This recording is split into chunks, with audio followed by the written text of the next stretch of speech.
Fort Jefferson is a massive but unfinished coastal fortress. It is the largest masonry structure in the Americas, and is composed of over 16 million bricks. The Dry Tortugas are part of Monroe County, Florida, United States. The fort is located on Garden Key in the Lower Florida Keys within the Dry Tortugas National Park, about 70 miles west of the island of Key West. Geography: it is located at 24.628 a degree N 82.873 a degree W/24.628. -82.873, its elevation 0 feet. History. Construction equals. In late December 1824 and early January 1825, about 5 years after Spain sold Florida to the United States for $5 million, U.S. Navy Commodore David Porter inspected the Dry Tortugas Islands.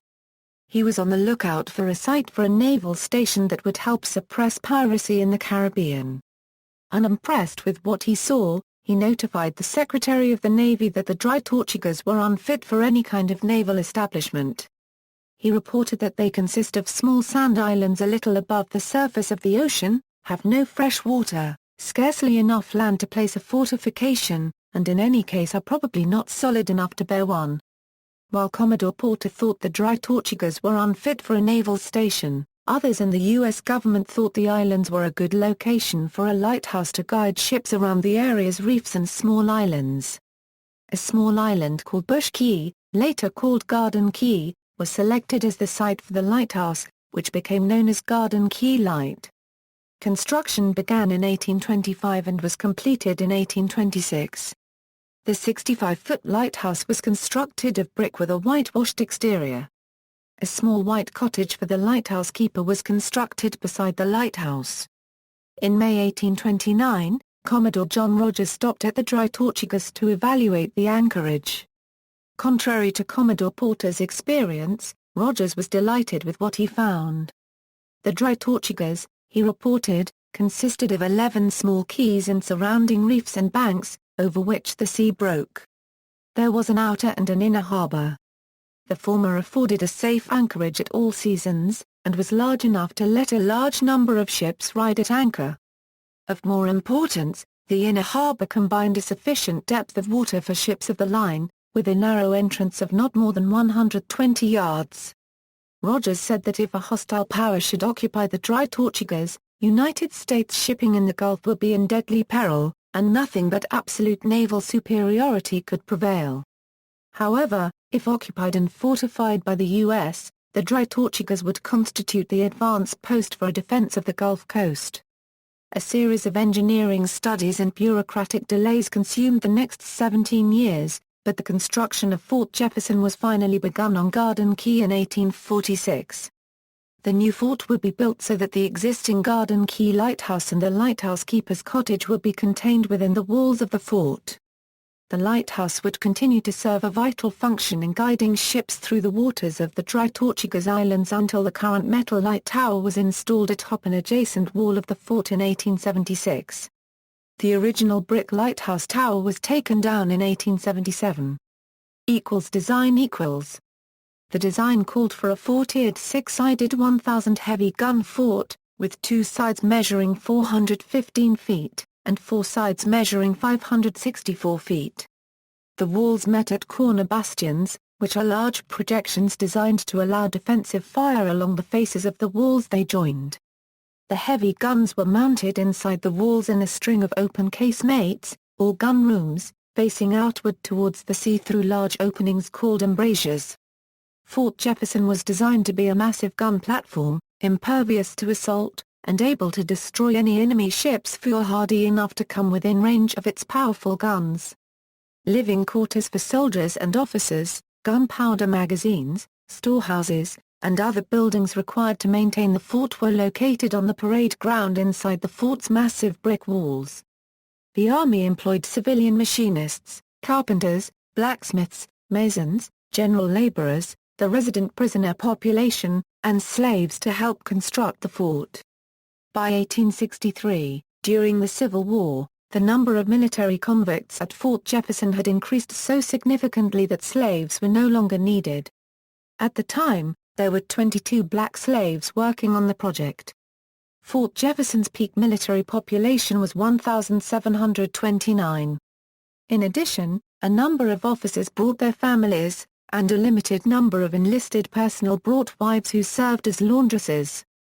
There were also lighthouse keepers and their families, cooks, a civilian doctor and his family, and others. In all, there were close to 2,000 people at Fort Jefferson during its peak years. In order to support such a large population in an area lacking fresh water, an innovative system of cisterns was built into the walls of the fort. Sand-filled columns were placed at regular intervals in the inner walls, spanning their height from the roof to the foundation. The columns were intended to filter rainwater from the rooftop for long-term storage in a series of underground chambers. However, the system was never used in practice, as the enormous weight of the outer walls caused them to subside. This created cracks in the cisterns, allowing seawater to contaminate the freshwater supply. Active use, 1860s–1930s. The fort remained in federal hands throughout the Civil War. With the end of hostilities in 1865, the fort's population declined to 1,013, consisting of 486 soldiers or civilians and 527 prisoners. The great majority of prisoners at Fort Jefferson were Army privates whose most common transgression had been desertion, while the most frequent transgression for the civilian prisoners was robbery. However, in July 1865 4 special civilian prisoners arrived. These were Dr. Samuel Mudd, Edmund Spangler, Samuel Arnold, and Michael O'Laughlin, who had been convicted of conspiracy in the assassination of President Abraham Lincoln. Construction of Fort Jefferson was still underway when Dr. Mudd and his fellow prisoners arrived, and continued throughout the time they were imprisoned there and for several years thereafter, but was never completely finished. Mudd provided much praised medical care during a yellow fever epidemic at the fort in 1867, and was eventually pardoned by President Andrew Johnson and released.